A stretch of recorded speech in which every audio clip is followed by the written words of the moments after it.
लंबे बाल वाली देवरानी दरवाजे पर खड़ी है, जिसकी सास आरती उतार रही है, पर वहीं दूसरी ओर दो गंजी जेठानी झूम झूम कर नाच रही हैं। जिसका हमें था इंतजार वो घड़ी आ गई। आज मुझे बहुत खुशी हो रही है, अपनी देवरानी को देख अब हमारे सारे सपने पूरे होंगे। सही कहा शीला तुमने, मुझे तो अपनी आंखों पर विश्वास ही नहीं हो रहा।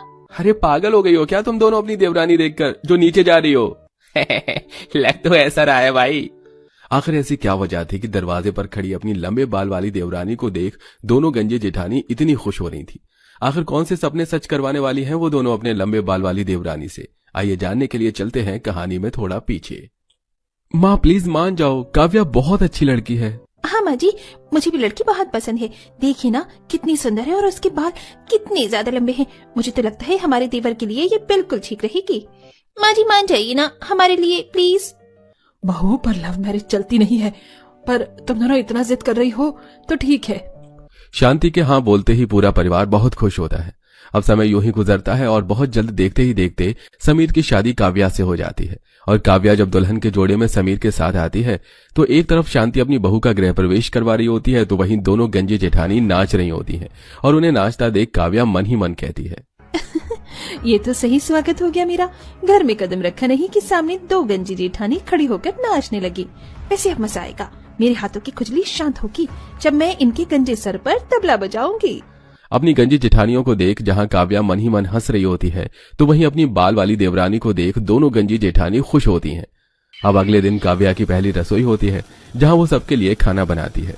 बहू, मेरा बेटा तेरी बहुत तारीफ कर रहा था, पर अब लगता है कि वो सही तारीफ कर रहा था तेरी। हाँ, खाना सच में बहुत अच्छा है। हाँ, ये पनीर की सब्जी तो बहुत अच्छी है। वैसे काव्या जितनी सुंदर तुम्हारी बाल है उतना ही अच्छा तुमने खाना भी बनाया है। वो सब तो ठीक है जेठानी जी, पर आपके सर पर ये सुनसान जमीन कैसी? इस पर कोई खेती क्यों नहीं है? काव्या ये कैसे संस्कार हैं तुम्हारे? थोड़ा सोच समझ कर बोलो। कोई बात नहीं देवर जी, काव्या हमारी देवरानी है और उसके मन में बहुत सारे सवाल होंगे। क्या बताए देवरानी जी, शादी के बाद एकदम से बाल झड़ने लगे और देखते ही देखते हम दोनों गंजे हो गए। पर हमें आज तक पता नहीं चल पाया कि हम गंजे क्यों हुए। हमने बहुत सारे तेल महंगे प्रोडक्ट लगा लिए पर कोई असर नहीं हुआ। बहू, मैंने तुम दोनों से कितनी बार बोला है खाते टाइम ऐसी बातें मत किया करो। शांति के डांटने पर वो सब चुप हो जाते हैं। कुछ देर बाद खाना खाकर समीर और दोनों जेठ अपनी नौकरी पर चले जाते हैं, तो वहीं पूरा परिवार अपने अपने कमरे में और काव्या अपने कमरे में जाकर अपने दोस्त को फोन करते हैं। अरे यार, मैं तुझे क्या बताऊं, मुझे तो बहुत मस्त ससुराल मिला है।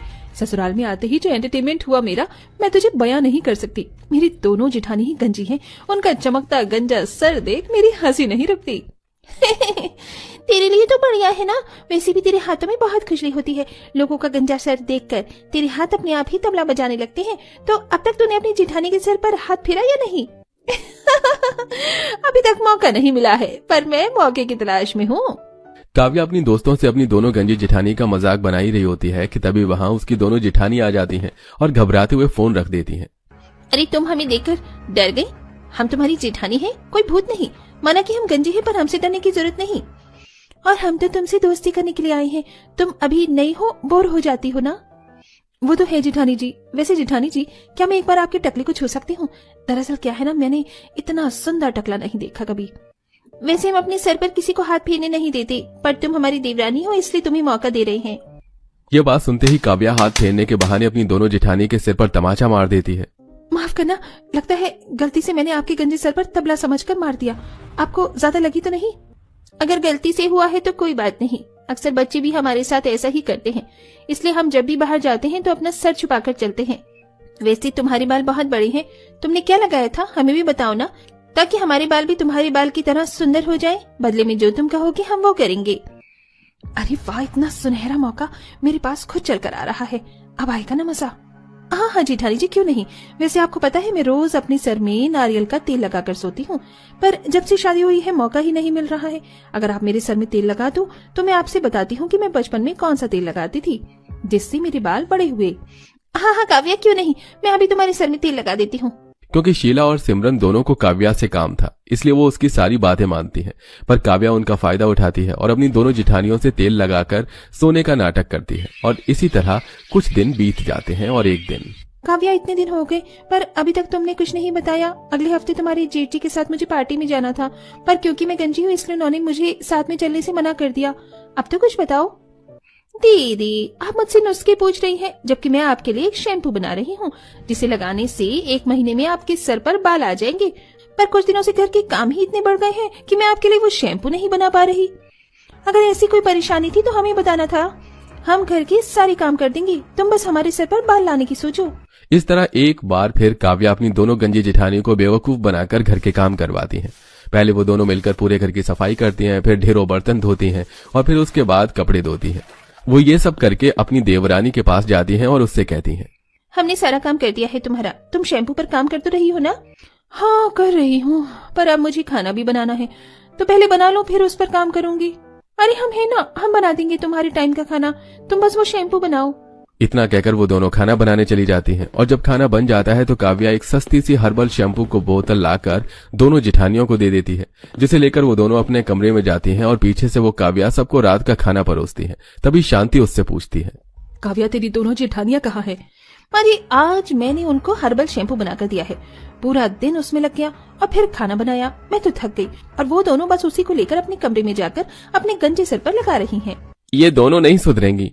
यार सारा काम छोड़कर वो अपने गंजे सिर पर बाल उगाने के लिए बैठी हैं। क्या? अभी बताती हूँ उनको। शांति खाना खाकर दोनों जेठानी के कमरे में एक एक करके जाती हैं और उनको खूब सुनाती है, जिसका काव्या मजा खूब लेती है। अब ऐसे ही 1 महीना बीत जाता है। शीला और सिमरन काव्या के पास आती हैं। काव्या, तुमने तो कहा था कि अगर हम 1 महीने तक ये शैम्पू लगाएंगे तो हमारे सर पर बाल आ जाएंगे, पर इसे तो कोई फर्क नहीं पड़ा। बहू, तुम दोनों फालतू की चीज करनी छोड़ दो, अब तुम्हारे सर पर कभी बाल नहीं आएंगे। काम चोरी बंद करो और देवरानी का हाथ बटाओ, काम में बेचारी सारा दिन लगी रहती है। अपनी सास की बातें सुनकर तीनों कुछ नहीं बोलती और चुपचाप वहां से चली जाती हैं और शाम को एक बार फिर शीला और सिमरन काव्या के पास आती हैं। काव्या, तुमने जो जो कहा हमने वो सब किया, सर में एलोवेरा जेल लगाया, तुम्हारा दिया हुआ तेल लगाया, तुम्हारा बनाया हुआ शैम्पू लगाया, पर कोई असर नहीं हुआ। अरे यार, इन टकलियों से कैसे पीछा छुड़ाऊं? एक काम करती हूँ, आखिरी बार मजे ले लेती हूँ इनसे।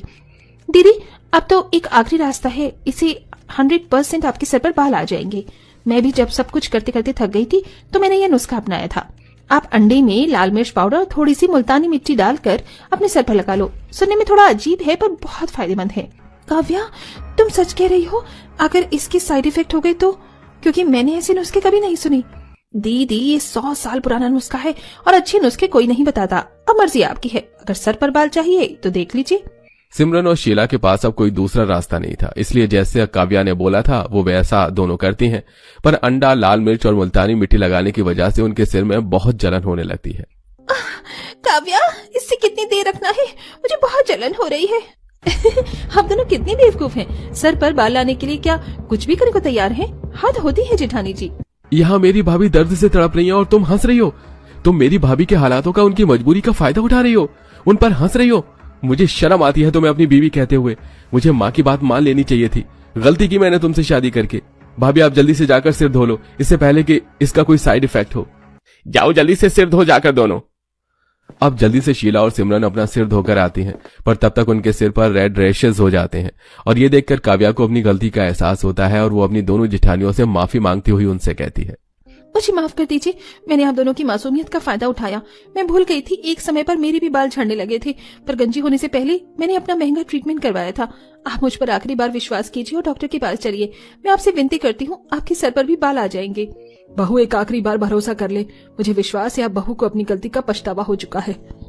काव्या के विनती करने पर एक बार और शीला और सिमरन उस पर विश्वास करती हैं और वो लोग उस डॉक्टर के पास जाते हैं जहां से काव्या ने अपना ट्रीटमेंट करवाया था। समय यूं ही बीतता है और 6 महीने के अंदर सिमरन और शीला के सिर कंधे तक बाल आ जाते हैं।